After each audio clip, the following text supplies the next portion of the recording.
In about 6 days, this YouTube channel right here got 67,000 views and it paid me over $500 in ad revenue. Now I'm aware that these numbers are not impressive. But what is impressive is the fact that this YouTube channel used to be completely dead.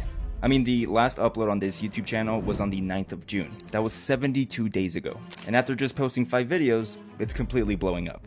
And so did this YouTube channel that with just 4 uploads, it got 281,000 views and it paid me $1,250. Again, nothing impressive, but the point I'm trying to make is that I think I figured out how to revive a dead YouTube channel. So for those of you that are struggling to get views, you think you're shadow banned, this video might help you. But keep in mind that the information you're going to hear in this video is not confirmed. This is just what I do, right? Everyone else could say, oh, this doesn't work. Oh, it's just a theory. It was just luck. Listen, what I'm about to show you right now is what I've been doing for the last year, and it's gotten results. And if you don't know who I am, my name is Romero. I've been doing YouTube automation since 2018. I've made way over $1.8 million with my Faceless YouTube channels. And in this video, I'm going to show you how to get unshadowbanned, or how to revive a YouTube channel, or how to get out of 100 view jail, whatever you want to call it. Now, before I go into the video and start showing you the strategies, we need to know exactly what a dead YouTube channel looks like, right? You could just be posting dog shit videos, which is why you get low views, right? So I don't know, but I'm going to tell you exactly how to find out. So this is what we're going to do.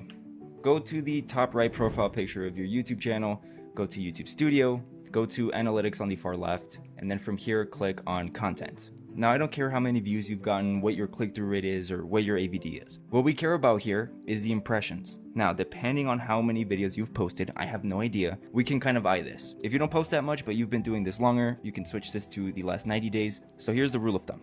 It's very noticeable when your channel is shadow banned. Now, for those of you that don't know what shadow ban means, shadow ban is when YouTube just doesn't recommend your videos. For some reason, YouTube just doesn't like your channel, it's not going to recommend it anywhere on YouTube, and it's going to be nearly impossible for you to get views. But anyways, if you've posted 15 videos in the last 30 days, and you haven't gotten more than 100,000 impressions, again, you're going to find that right here, it's very likely that your channel is absolutely cooked. Same thing goes for those of you that have posted in the last 90 days, right? The amount of uploads doesn't necessarily matter. What matters is how long the channel has been going. So in the last 90 days, I don't care how many videos you've posted, if you have not gotten more than 100,000 impressions, that channel is most likely cooked. Now, what would be considered really, really bad impressions? Anything under 10K. Now, if you don't know what impressions are pretty much when YouTube shows your video to people. For example, if I'm scrolling on YouTube and I see a video on the right side of my recommended, that's an impression. I gave that video an impression. If I'm scrolling on my YouTube homepage, all of those videos I see, as I scroll, I'm giving them impressions. But okay, let's say your channel shadow banned, you're not getting any impressions. Here's how we're going to fix it. Number 1, ask someone to create an email for you. Or if you have another device, create an email on there, right? Doesn't matter what it is. It can be on a phone, it can be on a laptop, doesn't matter. Once that email is created, you're gonna go back to your YouTube Studio. You're gonna go to settings here on the bottom left. Then you're gonna go to permissions.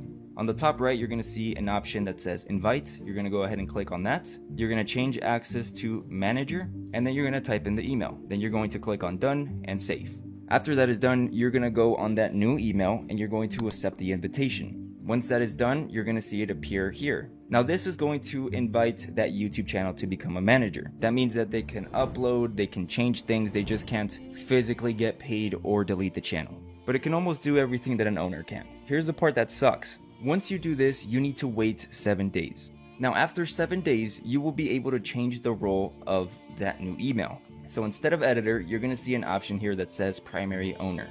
You're going to click on that, then you're going to click on save, and that new email is going to become the primary owner of your YouTube channel. By the way, at this point, you don't want to be posting. Stop all posting. I know it sucks, but you have to. Once that is done, you're going to go on that new email, you're going to go back to permissions, and you're going to remove access to that first email you started with, and you're never going to log in again. And yes, I mean, you can leave that old email there as a manager if you want. I've just never done it. Every single time that I've done this strategy, I've always removed it, and it's worked every single time. So after those 7 days are up, you are now primary owner of that new channel with a different email. You wait. You wait another 7 days. You give the channel a break to reset. So what do you do from here? Waiting 2 to 3 weeks without uploading kind of sucks and it sounds counterproductive, but put videos in production.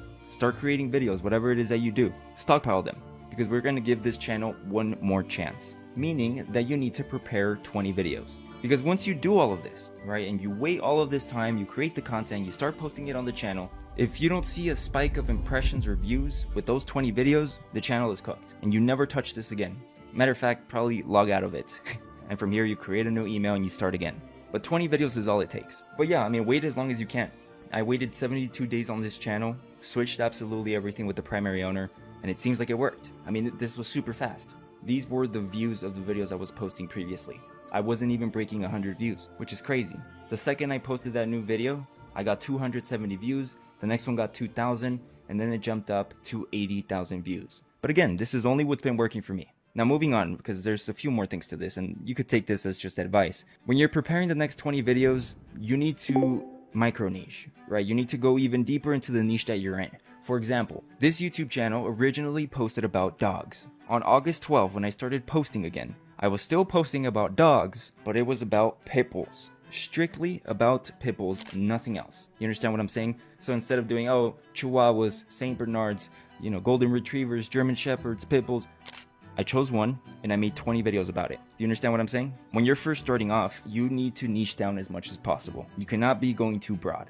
Yes, your competitors are probably doing it. They're probably getting a shit ton of views, but you're not your competitors, and they're not just starting off. You need to have a strategy of what it is that you're going to upload. And that sounds very broad. I'm not saying like the wording or anything. I'm just saying the topic. If you have a YouTube channel about cars where you talk about the top 10 cars to buy, focus only on SUVs. For the next 20 videos, only talk about the most luxurious SUVs to buy, the fastest SUVs to buy under 50K, best SUVs that are coming in 2026. You understand what I'm saying? This is just off the dome, by the way. I feel like those titles cooked. That's my best advice to you, and that might be the thing that's holding you back from success on YouTube. And the last thing, make longer videos. If you're making 5 to 6 minute long videos, it's not gonna work. Very rare. I mean, in my school community, and this is where I teach people how to do YouTube automation, I've had thousands of students. I've never seen one of them succeed with a video under 8 minutes. And I know what you're probably thinking. How am I supposed to make a video longer than 6 minutes? Dude, fucking ChatGPT it. What do you mean? I promise you there's a million things you can add to it. And longer videos just perform better overall. Not only do you get a higher RPM, you get a higher average view duration, you get watch time hours faster, and it's less of a competition because YouTube, in a sense, is looking for YouTube videos to promote for people on TV, right? That's kind of like YouTube's plan. They're already competing with TikTok low-key. I guess views-wise, I believe they beat TikTok last year for YouTube Shorts, which is crazy. Now they're going for TV. The longer your videos are, and I'm talking between 15 to 25 minutes, maybe even 30, and obviously anything over that, is going to be recommended to people that watch YouTube on TV. And the people who do watch YouTube on TV most likely walk away, leave it playing in the background. So that's something you should consider. But anyways, for those of you that want to take YouTube serious and you want to make this a job like I did, you can go ahead and click the link in the description of this video or in the pinned comment, and that's going to take you to my school community. This is where I have 70 plus videos where I go in extreme detail on how to start faceless YouTube channels. I provide you a list of niches, pre-done thumbnail PNGs. I also go live 2 times every single week, and this is where I speak with you directly, answer any questions, review your channels. Matter of fact, I go live in an hour. Right now it's 2 a.m. for me, but I have a lot of members from different time zones, so I gotta grind it out. This is what I do for my community, man. But yeah, I mean, you get the point. You can check it out if you want. If you don't give a fuck, I'll appreciate a like and subscribe. We'll both go about our days. Goodbye.